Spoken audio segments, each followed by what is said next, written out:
Hey, my name's James Wilkinson. Welcome to my YouTube channel. In this video, I'm going to break down all the regions and all the house prices, the average house price, how much house prices are up on an annual basis in all of these areas. This is really detailed data. It's going to help you find the best places to invest right now, where it's growing, where it's declining. And isn't it interesting just to know how house prices are officially doing where you live? So before we jump into this, as always, if you haven't done already, subscribe to the channel over there and hit that bell notification. I've got new content on house prices, on the market updates, laws and regulations, property investing tips, and much more on the channel. So do subscribe and hit the bell. And while you're here, smash like, tickle like, do something to that like button. That really helps me with the YouTube algorithm. And it means you're just an all-round great person for doing it. So, house prices this year on an annual basis. So this is nationwide data, nationwide lending or bank, whatever you want to call it. We talked about this. House prices are up on average 1.5%. And the average house price at the moment is 266 grand, right? You know that. You probably know that if you've been watching the channel already. But how is things going on an annual basis everywhere in the country? Because some places are actually down. Some places are significantly up. And that's what we want to talk about. So Northern Ireland is the first place that we want to look at. And so Northern Ireland house prices are 190,300 at the moment. And this is really strong area at the moment. Northern Ireland is up 4.1% on an annual basis, which is great growth for Northern Ireland. So maybe you live in Northern Ireland, maybe you're considering investing in Northern Ireland. That's some data to go and have a look at. Now, the Northwest house prices on average here are 213,580.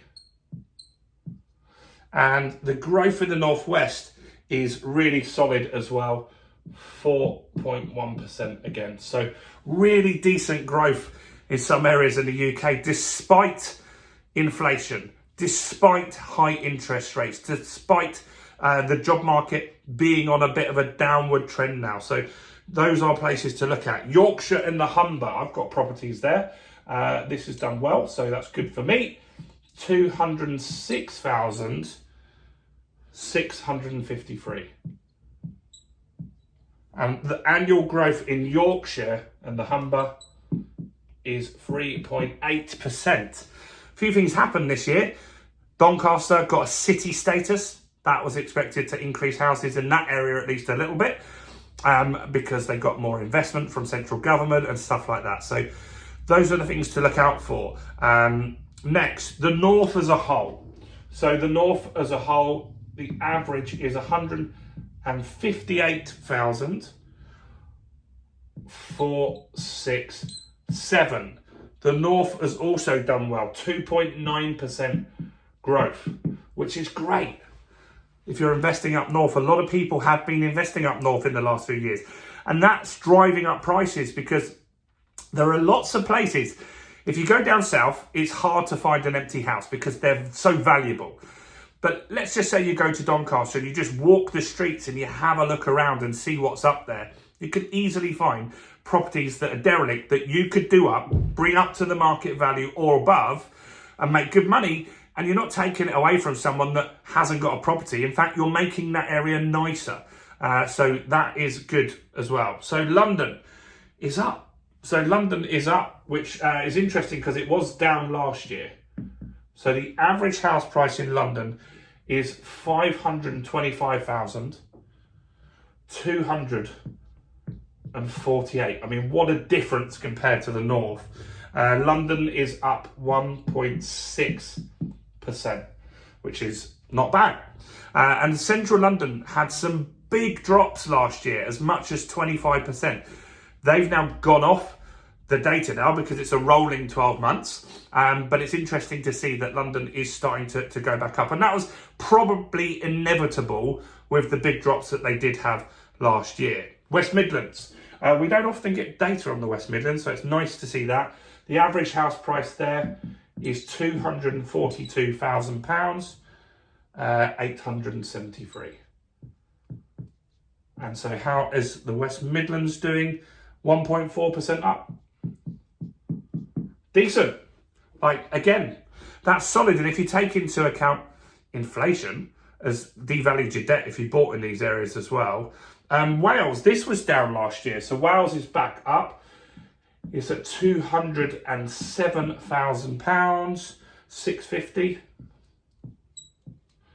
And so Wales is up 1.4%. So you'll notice things are getting not as good. So we've had the best was Northern Ireland at 4.1%, but now we're getting to flat markets here.